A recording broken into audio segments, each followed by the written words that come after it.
رزق حلال دے مجھے اے میرے کبریا، دیتا ہوں تجھ کو واسطہ تیرے حبیب کا، دیتا ہوں تجھ کو واسطہ تیرے حبیب کا۔ الحمدللہ رب العالمین والصلاة والسلام علی سید المرسلین، اما بعد فاعوذ باللہ من الشیطان الرجیم، بسم اللہ الرحمن الرحیم۔ الصلاة والسلام علیک یا رسول اللہ وعلی آلک واصحابک یا حبیب اللہ۔ الصلاة والسلام علیک یا نبی اللہ وعلی آلک واصحابک یا نور اللہ۔ مدنی چینل کے ناظرین، سلسلہ احکام تجارت لے کر ایک بار پھر حاضر ہیں، اور اس سلسلے کی انفرادیت یہ ہے کہ اس سلسلے میں مالی لین دین، تجارت، کاروبار، انڈسٹری اور ملازمت کے جو معاملات ہیں جس میں مال کا لین دین ہے، اس کو پرٹیکولرلی فوکس کیا جاتا ہے، اس کے حوالے سے شرعی رہنمائی فراہم کی جاتی ہے۔ اور ہماری خوش قسمتی ہے کہ الحمدللہ ہمارے ساتھ مفتی ابو محمد علی اصغر عطاری صاحب موجود ہوتے ہیں، جو ان تمام معاملات میں ہماری شرعی رہنمائی فرماتے ہیں۔ تو انشاءاللہ عز و جل آپ کے سوالات ہوں گے۔ اس پہلے سلسلے میں درود پاک کی فضیلت شامل کرتے ہیں۔ نبی رحمت شفیع امت صلی اللہ علیہ وسلم کا فرمان ذیشان ہے کہ جسے یہ پسند ہو، اللہ رب العزت کی بارگاہ میں پیش ہوتے وقت اللہ عز و جل اس پر راضی ہو، تو اسے چاہیے کہ مجھ پر کثرت سے درود پاک پڑھے۔ صلو علی الحبیب صلی اللہ تعالی علی محمد صلی اللہ علیہ وسلم۔ مفتی صاحب سلسلے میں آپ کو خوش آمدید کہتے ہیں، اور سب سے پہلے ایک سوال جو میرے ذہن میں آ رہا اس وقت کرنے کے لیے کہ لقطے کے حوالے سے، کہ گری پڑی چیزیں جو ہوتی ہیں، بعض اوقات کوئی چیز گر جاتی ہے کسی کی، کہیں کوئی بھول جاتا ہے اور وہ کسی دوسرے شخص کو ملتی ہیں، تو اس کے بارے میں شریعت کا حکم کیا ہے؟ اور بالخصوص جبکہ وہ چیز کم قیمت ہو، مثال کے طور پہ کوئی پین ہے، کوئی چھوٹا سا سکہ ہے، تو اس حوالے سے دیکھا جاتا ہے کہ لوگ رکھ لیتے ہیں۔ بس اوقات ایک دوسرے کی وہ دعوت بھی کر دیتے ہیں، کوئی چھوٹی موٹی رقم ہوتی ہے کسی کو ملی تو دوست آپس میں کہتے ہیں چلو بھائی اب دعوت پکی ہو گئی، تو اس طریقے سے وہ استعمال کر لیتے ہیں۔ یا کوئی بہت زیادہ جو سمجھتے ہیں کہ دینی سوچ رکھتے ہیں، تو وہ پھر وہ مسجد کے ڈبے میں وہ رقم ڈال دیتے ہیں، وہ پیسے ڈال دیتے ہیں۔ تو اس بارے میں شریعت ہمیں کیا بتاتی ہے، شرعی احکام کیا ہیں، آپ کیا فرمائیں گے؟ الحمدللہ رب العالمین والصلاة والسلام علی سید الانبیاء والمرسلین، اما بعد فاعوذ باللہ من الشیطان الرجیم، بسم اللہ الرحمن الرحیم۔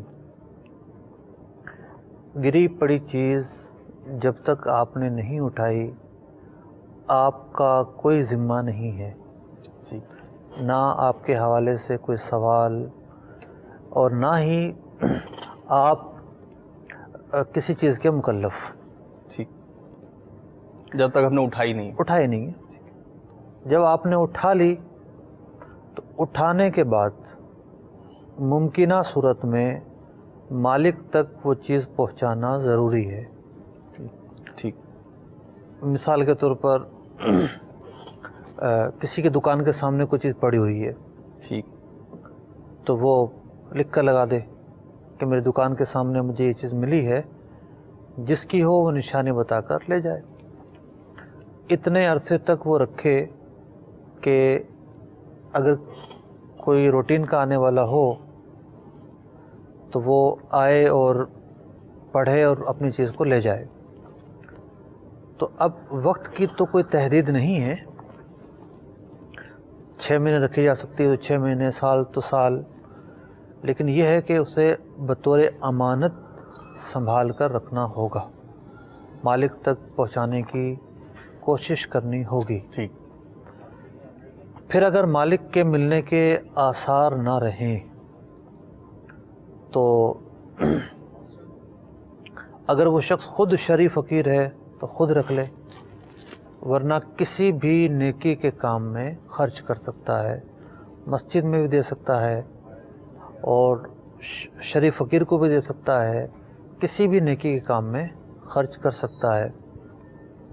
ابھی میں پچھلے ہفتے ہی اندرون سنگھ جانا ہوا، گاڑی میں جا رہے تھے. ٹھیک. چلتی گاڑی میں ڈرائیور نے گاڑی روکی. کبھی کیا ہو گیا، اچانک چھوٹی گاڑی تھی تو پتہ چلا کہ کوئی سندھی ٹوپی پڑی ہوئی تھی روڈ پر. اچھا. مین شارہ تھی. اب اس نے ٹوپی اٹھائی. اب تھوڑی سی اس کو مایوسی بھی ہوئی کہ وہ بچے کی ٹوپی تھی. دور سے اس کو یہ اندازہ نہیں تھا. تو اول آیا تو پھر میں نے اس کو سمجھایا کہ آپ خود استعمال نہیں کیجیے گا، کیونکہ وہ ایسا لگ نہیں رہا تھا. تو اس کا یہ مصرف ہے. اب ایک مین شارہ ہے، ایک شہر سے دوسرے شہر جاتے ہوئے سناٹے کے اندر مالک پلٹ آئے اور اٹھا لے. پہلے تو میں نے اسے اٹھانے سے منع کیا، نہیں اٹھاؤ آپ کو، لازم تھوڑی اٹھانا. ہو سکتا ہے اس کا مالک کوئی آگے نکل گیا اور پیچھے آ رہا ہو. ٹھیک. تو لیکن بہرحال اس نے اٹھائی. تو پھر اس سے بتایا کہ اس کا یہ مصرف ہے، آپ نے اس طرح استعمال کرنا ہے. ماشاء اللہ. تو یہ گری پڑی چیز، اور مفتی صاحب یہ جو آپس میں کھانا کھا لیتے ہیں، اس کا کیا کریں گے؟ یہ جو چیزیں میں نے کہا کہ طویل عرصے تک انتظار کرے، یہ ان چیزوں سے متعلق ہے کہ جن کے گلنے سڑنے کا اندیشہ نہ ہو. ٹھیک ہے. جن کے گلنے سڑنے کا اندیشہ ہے، جیسے کوئی فروٹ ہے، ٹھیک، تو ایک وقت تک انتظار کیا جائے گا. اس کے بعد پھر کسی بھی غریب کو یا جو بھی نیکی کا محل ہو، محل قربت ہو، ایسی جگہ پر ایسے مال کو صرف کیا جائے گا. جزاک اللہ خیرہ. ہمارے ساتھ مدنی چینل کے کچھ ناظرین کی کالز آ چکی ہیں، تو ان کو سلسلے میں شامل کرتے ہیں. یہ چلائیے ہمارے سلسلے کی آج کی پہلی کال. صلو علی الحبیب صلی اللہ تعالی علی محمد صلی اللہ علیہ وسلم. پچھلے سیشن کے آخر سوال سے کچھ تعلق تھا کہ ایک صاحب نے پیسے مکمل نہیں کیے تو وہ پیسے نہیں بڑھا سکتا جس کی چیز ہے، ورنہ وہ سود کے زمرے میں آئے گا. عرض یہ ہے کہ آپ نے فرمایا کہ وہ اس کی چیز واپس لے دے اور اس سے جو پیسے لیے ہیں وہ واپس دے دے، اور وہ ٹریکٹر کا سوال تھا. تو اب عرض یہ ہے کہ اس طریقے سے تو اس نے فائدہ اٹھایا جس نے پیسے بھی نہیں دیے اور 2 یا 3 ماہ تک اس نے اس آلے سے کام بھی لیتا رہا. اب جب وہ واپس کرے گا تو اس کی حالت بھی پہلے جیسی نہیں ہوگی. اب نہ دوبارہ اس کو ایسے بیچ سکتا ہے، نہ کیا پچھلے کا اجارہ لے سکتا ہے، جو رقم اس کے پاس جمع ہے اس میں سے کوئی چیز کاٹ سکتا ہے کہ بھئی یہ چیز اتنی استعمال ہو گئی یا خراب ہو گئی، اب اس کی اتنی قیمت کم ہو گئی، اتنے پیسے بھی نہیں رکھ سکتا. تو اس طریقے سے تو لوگ ایک دروازہ کھل جاتا ہے کہ وہ چیز نہیں، پیسے وقت پر نہ دیں، واپس پیسے بھی مل جائیں اور چیز اپنا کام بھی پورا کر لیں 1-2 مہینے کے اندر. نمبر 1. نمبر 2، اگر اس کو فسخ کیا جائے اور دوبارہ اسی شخص کو وہی چیز دوبارہ زیادہ قیمت کے ساتھ نئے عقد کے ساتھ دی جائے تو یہ صورت جائز کی ہو جائے گی. جزاکم اللہ خیر. جزاک اللہ خیرہ. یہ ہمارے مستقل کالر ہیں، ایک انشاءاللہ عز و جل ان کے سوال کا جواب دیتے ہیں، اور اس سے پہلے ایک اور کال سلسلے میں شامل کرتے ہیں. صلو علی الحبیب صلی اللہ تعالی علی محمد. میں ابو ویس شمون رضا تاری بول رہا ہوں، قادر پور مدینہ طلوعیہ ملتان سے. مفتی صاحب سے میرا یہ سوال یہ ہے، ہمارے ہاں عرف یہ ہے کہ جانور شراکت پر دیے جاتے ہیں، دینے والا اس وقت مول کر لیتا ہے، مثلاً 30,000 کا دیا، اور جب لینے والا اس کو پالتا ہے، اس کی رکھوالی کرتا ہے، جب وہ جانور بکتا ہے سال بعد 1.5 سال بعد 2 لاکھ کا، تو پہلے وہ 30,000 لے لیتا ہے دینے والا، اور باقی رقم کو پھر آدھا کر دیا جاتا ہے. آیا یہ طریقہ ٹھیک ہے؟ اگر یہ ٹھیک نہیں تو کوئی درست طریقہ بتا دیں تاکہ شراکت پر جانور دینے والوں کی رہنمائی کی جا سکے. انشاءاللہ عز و جل آپ کے سوال کا بھی جواب دیتے ہیں. مفتی صاحب، پہلے جو سوال آیا غالباً یہ ہمارے وہی مستقل کالر ہیں جو اکثر اوقات صوفی صاحب ہیں مدینہ منورہ سے، تو یہ گہری نظر رکھتے ہیں سوالات کے معاملے میں. پچھلے سلسلے میں ایک سوال چلا تھا جی کہ کسی نے ٹریکٹر خریدا، جی، اور کسی اور کا سوال تھا، ان کا نہیں تھا، اور ٹریکٹر خریدنے کے بعد مقررہ وقت پر پیسے نہیں دے پایا. اب وہ کیا کرے؟ بیچنے والا یہ چاہتا ہے کہ اب یہ کچھ زیادہ قیمت وصول کرے، اور وہ بھی تیار ہے. تو اس چیز کو منع کیا گیا تھا اور اسے سودی معاملہ قرار دیا گیا تھا. جی. اب اس مسئلے کی جو نتائج نکلیں گے اس پر امکانی سوالات انہوں نے قائم کیے ہیں. ایک سوال تو یہ ہے کہ حل یہ بتایا گیا تھا کہ دو ہی حل ہیں، یا تو انذار مؤثر، عربی کا لفظ ہے انذار بھی اور مؤثر بھی، کہ جو محتاج ہے اسے مہلت دی جائے. ٹھیک ہے. قرآن مجید فرقان حمید نے خود حکم دیا ہے، ٹھیک ہے. اور واجب ہے ایسا کرنا. ٹھیک ہے. اگر سامنے والا محتاج ہے تو اسے مہلت دی جائے گی. ٹھیک ہے. دوسری صورت یہ ہے کہ ٹھیک ہے وہ نہیں ہے اس کے پاس پیسے، ٹھیک ہے. ان کو بھی کوئی جلدی ہے، ٹھیک ہے. تو پھر فریقین آپس کے اتفاق کے ساتھ، رضامندی کے ساتھ اپنے معاہدے کو فسخ کر لیں گے، ختم کر لیں گے، ٹھیک. کینسل کر لیں گے. ٹھیک. اب اس پر ان کا یہ سوال ہے کہ اگر یہ کینسل کر لیں گے تو پھر تو اتنا عرصہ استعمال کیا، اس کا کیا ہوا؟ تو معاہدے کو جو فسخ کیا جاتا ہے اس کو اقالہ بھی کہتے ہیں. ٹھیک. فقہاء کرام بڑے وضاحت کے ساتھ بیان کر چکے کہ اقالہ بھی بیع جدید ہے، ٹھیک. ایک نیا ایگریمنٹ ہوتا ہے. ٹھیک. تو ما لہا وما علیہا کے معاملات تو رہیں گے، اسی لیے وہ رضامندی پر موقوف ہے. بیچنے والا چاہے تو اس بات پر راضی ہو، چاہے تو نہ ہو. ٹھیک. استعمال ضرور ہوا ہے لیکن وہ فنا نہیں ہوا ہے. ٹھیک. ٹریکٹر اپنی حالت پر باقی ہے، ایسا نہیں کہ وہ ختم ہو گیا ہے. تو ایک تو ان کا یہ سوال تھا کہ وہ استعمال ہوا ہے، وہ کس طرح ہو سکتا ہے. تو جب فقہاء نے اس ختم کرنے کو بھی ایک جدید سودا قرار دیا ہے تو کچھ گیو اینڈ ٹیک کی بنیاد پر کمی بیشی تو ہوگی. دوسری ان کا سوال یہ تھا کہ اگر یہ دوسرا سودا کر لیں تو دوسرا جدید سودا معاہدہ کر لیں. جی، دوسرا سودا کرنا کہنے کے اعتبار سے تو آسان ہے، لیکن اسے دوسرا سودا ہی سمجھنا اور پہلا سودا جن تقاضوں کے تحت کینسل ہوتا ہے ان تقاضوں کو پورا کرنا، یہ عملاً مشکل کام ہے. ٹھیک. اور عوام اس میں بہت غلطیاں کریں گی. صحیح. تو اس لیے دو طریقے جو بیان کیے گئے انہیں کو اختیار کیا جائے، وہ زیادہ بہتر ہے. ٹھیک. جزاک اللہ. مجھ سے دوسرا سوال تھا جانوروں میں شراکت سے متعلق کہ 30,000 کا ایک جانور، اس کی قیمت سپوز کر کے ایک شخص کو پالنے کے لیے دے دیا گیا، اور یعنی اس کا جانور ایک شخص کا جانور ہے اور ایک شخص کی محنت ہے، گویا کہ اس طریقے سے شراکت ہو رہی ہے. پھر جانور جب 2 لاکھ کا بکا تو وہ 30,000 روپے مالک کے جانور نے وصول کر لیے گئے، تو مالک کے جانور کی اصل قیمت ہے. اب 1,70,000 روپے تقسیم ہو رہا ہے، تو اس کا حکم؟ دیکھیں، اس طرح کا جو سوال ہے، ایک تو گاؤں دیہات میں رہنے والے لوگوں کے معمولات کو واضح کرتا ہے. ٹھیک. کہ شہر کے جو لوگ ہیں ان کے پاس انویسٹ کے بہت سارے ذرائع ہوتے ہیں. ٹھیک ہے. مطلب ایک تو کاروبار کے بہت شعبے ہوتے ہیں، ٹھیک. پھر جو ہے وہ کام زیادہ ہوتا ہے شہروں کے اندر، لیکن گاؤں دیہاتوں میں تو 2-3 ہی ذرائع ہوتے ہیں. تو جو جانور ہیں یہ ایک بڑا کاروباری ذریعہ ہوتا ہے. کھیتی باڑی کے بعد یہی ایک بڑا کاروباری ذریعہ ہے. ٹھیک. اب یہ ہر دوسرے گاؤں میں پیش آنے والا مسئلہ ہے. صحیح. ہر دوسرے گاؤں میں. ٹھیک. مطلب ہمارے سلسلے میں بھی یہ سوال وقتاً فوقتاً آتے رہتے ہیں، شامل ہوتا رہتا ہے. ای میلز پر بھی سوالات آتے رہتے ہیں، اور کوئی نہ کوئی اس طرح کا فرد کہیں نہ کہیں سے نمبر ڈھونڈ کر نکال کر فون بھی کرتا رہتا ہے. پچھلے ہفتے شاید گجرات سے ایک بڑا تفصیلی فون آیا ہوا تھا. تو یہ طریقہ تو ناجائز ہے. ٹھیک. لیکن اس کے ممکنہ حل بیان کیے گئے ہیں. صحیح. ایک حل تو یہ ہے کہ جو جانور 30,000 روپے کا آپ خرید رہے ہیں، چھوٹا جانور ہی ہوگا، ٹھیک، یا کم از کم بڑا ہوگا تو وہ تیار نہیں ہوگا. صحیح ہے. یا بطور مثال بیان کیا ہوگا انہوں نے. ٹھیک. تو جتنی رقم سے آپ جانور خرید رہے ہیں اس کا 50% سامنے والے کو قرضہ دے دیں. ٹھیک ہے. یعنی 30 کا ہے تو 15,000 گوئے کہ اسے دے دیں. اس کو دے دیں.